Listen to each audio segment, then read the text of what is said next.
Ok, bonsoir, bonsoir, famille. Voilà.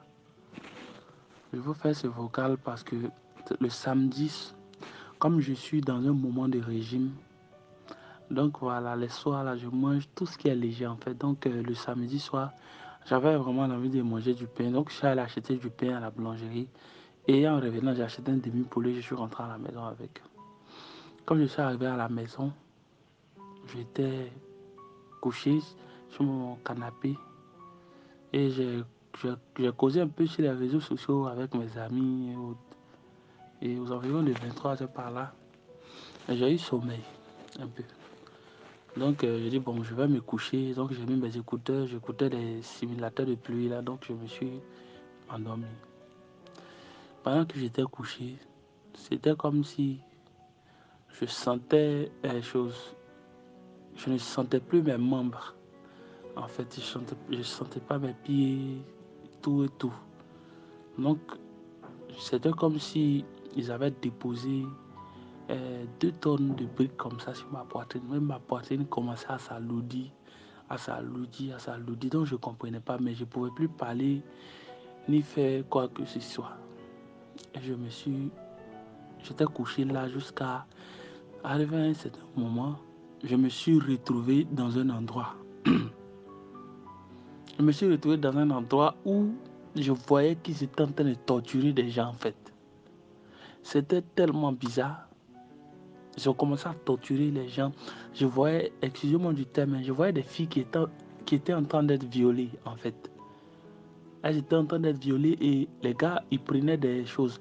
L'eau de fer, c'est-à-dire ils mettent le fer dans les bols et le fer fond, ils prennent l'eau là pour mettre dans les parties intimes. Ils faisaient ça sur les parties intimes des gens, des femmes, etc. Donc la souffrance était tellement atroce que j'ai eu peur en même temps. Donc j'ai demandé au monsieur, il y avait un monsieur qui était là, je lui ai demandé, j'ai dit, mais qu'est-ce qui se passe ici? Il m'a dit que tu es mort, ton âme est dans le séjour des morts. J'ai dit quoi? Il dit oui. Que ceux qui commettaient l'impudicité, ceux qui commettent l'impudicité, c'est s'ils viennent, quand ils meurent.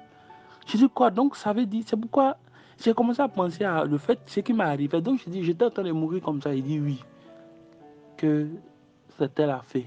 C'est ici ta demeure. Je vous assure. Je sais pas, je sais pas comment vous parler. Mon cœur coupé, j'ai commencé à pleurer en même temps dans le sourire. Mais sérieux, je ne jouais pas dans le monde, je jouais seulement. Et à cause de toi, j'ai eu la maîtrise en musique, master, fait doctorat. Pour tout ça, je suis jeune, je vais laisser tout ça pour devenir, je vais où? Si, si, si je dois mourir, Seigneur Jésus, pourquoi? Seigneur, je suis jeune, mais regarde, j'ai commencé à pleurer. Je voyais les gens pleurer. On m'a parlé, on m'a dit d'accepter le Seigneur. Moi, on m'a dit de quitter l'impudicité. Je n'ai pas accepté. Mais voici aujourd'hui, des gens pleuraient. J'ai dit, et puis en majorité, c'était des jeunes. Ce qui m'a plus fait peur, c'était des jeunes. C'est quelques rares fois que j'ai vu des vieillards, en fait, ou des grandes personnes. Mais c'était des jeunes. Des jeunes pleuraient, ça pleurait. Ça pleurait de tous les sens. Les gars torturaient. Et puis c'était un perpétuel. C'est-à-dire c'était toujours à ne point finir en fait. Je, mais je fais quoi ici, Seigneur Jésus? Qu'est-ce qui m'a amené là? J'ai commencé à pleurer. J'ai dit, Seigneur, mais tu ne peux pas me laisser là. Donc c'est fini pour moi quoi. C'est-à-dire je causais avec des amis. Donc ma vie est terminée comme ça sur la terre. C'est-à-dire le gars ne me parlait plus. Mais quand je regardais tout ce qui se passait, je comprenais en fait la scène.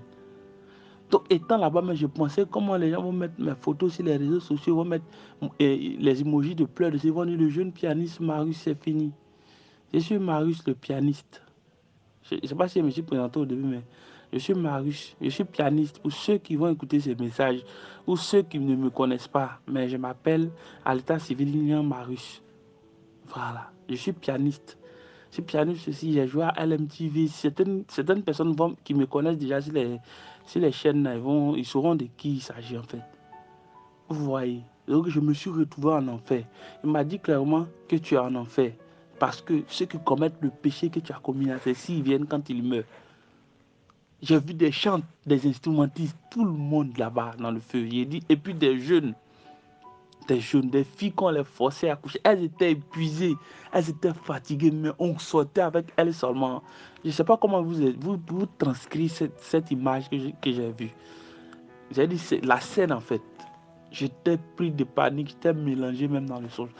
Je suis resté dedans jusqu'à 1h, à 1h du temps, 1h30 comme ça.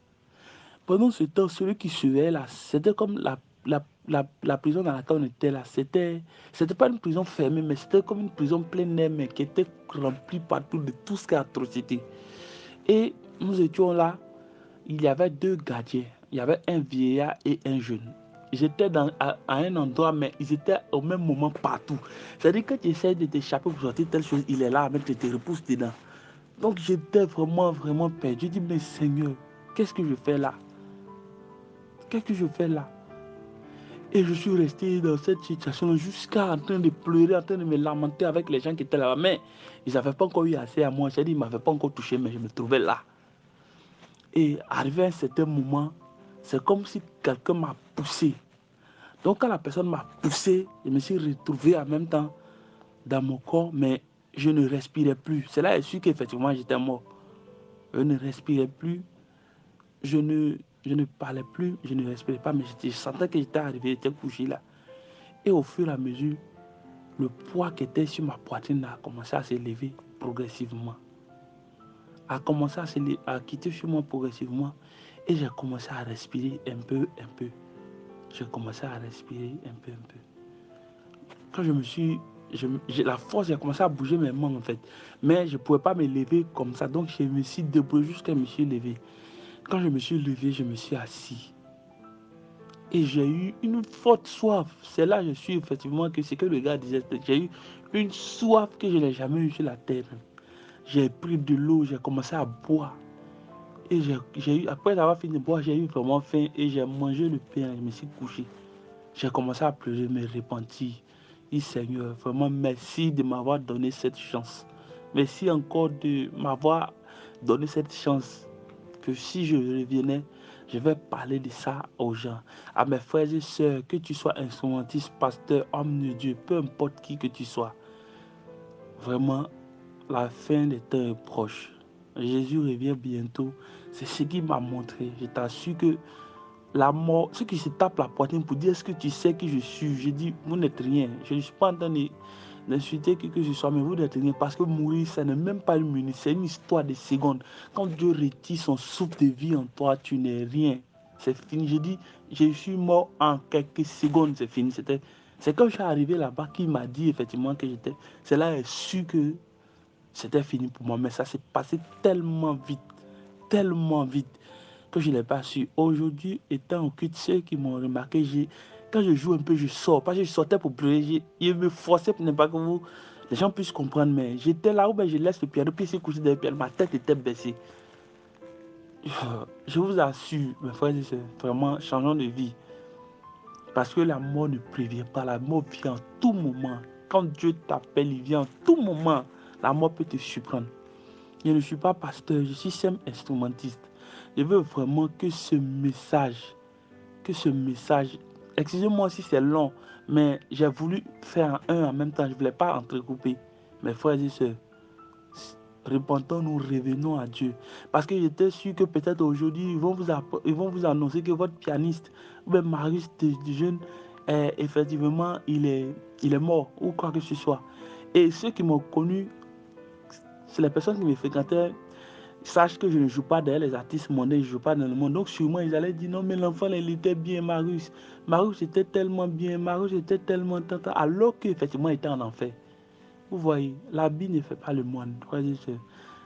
Adorons Dieu véritablement. Je veux que vous partagez ce message pour sauver la vie des frères et sœurs. Je ne sais pas qui, mais envoyez ça à tout le monde. Que tu sois pasteur, rien ne définit notre salut. C'est notre vie, notre intimité, c'est ce qui nous garantit. Parce que ce n'est pas le fait que je jouais à l'église là qui m'a sauvé. Ou quoi que ce soit. C'est ma vie qui m'a condamné. Vraiment, c'est le message que je voulais partager avec vous.